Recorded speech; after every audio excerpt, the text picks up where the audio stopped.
हरे कृष्णा।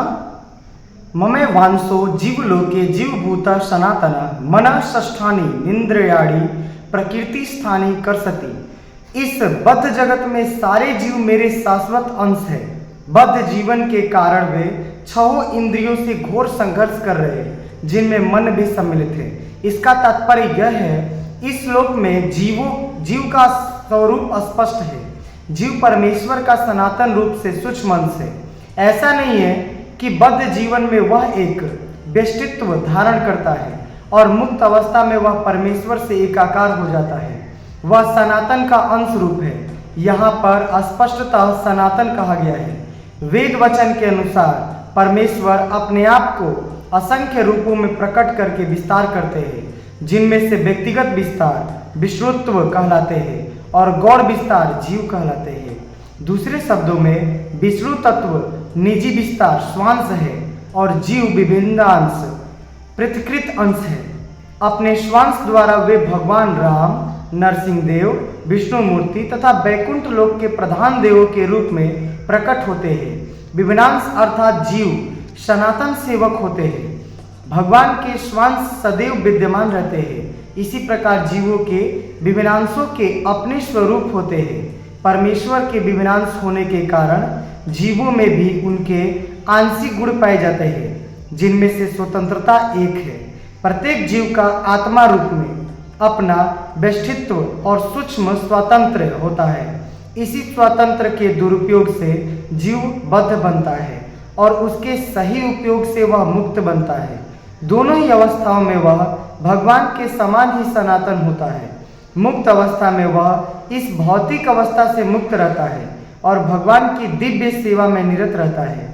बद्ध जीवन में प्रकृति के गुणों द्वारा अभिभूत होकर वह भगवान की दिव्य प्रेमा भक्ति को भी भूल जाता है। फलस्वरूप उसे अपनी स्थिति बनाए रखने के लिए इस संसार में अत्यधिक संघर्ष करना पड़ता है। न केवल मनुष्य तथा कुत्ते बिल्ली जैसे जीव, अपितु इस भौतिक जगत के बड़े बड़े नियंता यथा ब्रह्मा, शिव तथा विष्णु तक परमेश्वर के अंश है। ये सभी सनातन अभिव्यक्तियां हैं, क्षणिक नहीं। करसती संघर्ष करना शब्द अत्यंत सार्थक है। बद्ध जीव मानो लौह श्रृंखलाओं से बंधा हो। वह मिथ्या अहंकार से बंधा रहता है और मन मुख्य कारण है जो इसे इस भव सागर की ओर धकेलता है। जब मन सतोगुण में रहता है तो उसके कार्यकलाप अच्छे होते हैं। जब रजोगुण में रहता है तो उसके कार्यकलाप कष्टकारक होते हैं और जब वह तमोगुण में होता है तो वह जीवन की निम्न योनियों में चला जाता है।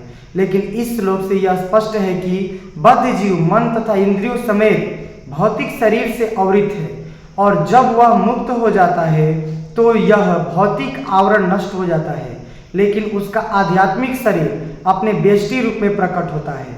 मध्यान्ह दिनायन श्रुति में यह सूचना प्राप्त है, स वा एष ब्रह्मनिष्ठ इदम शरीरम मत्यर्म ति सृज ब्रह्माभिसंबद्ध ब्रह्मणा पश्यति ब्रह्मणा श्रृणेति ब्रह्म वेदम श्रवण मनुभवति। यहाँ यह बताया गया है कि जब जीव अपने इस भौतिक शरीर को त्यागता है और आध्यात्मिक जगत में प्रवेश करता है तो उसे पुनः आध्यात्मिक शरीर प्राप्त होता है, जिससे वह भगवान का साक्षात्कार कर सकता है।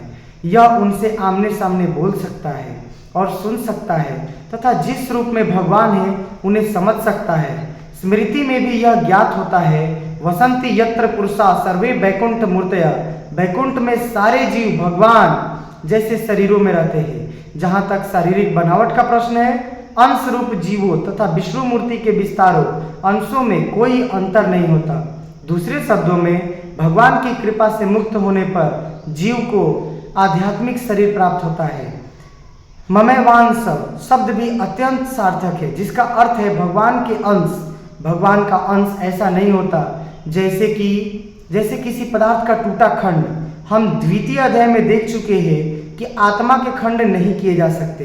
इस खंड की भौतिक दृष्टि से अनुभूति नहीं हो पाती। यह पदार्थ की भांति नहीं है जिसे चाहो तो कितने ही खंड कर दो और उन्हें पुनः जोड़ दो।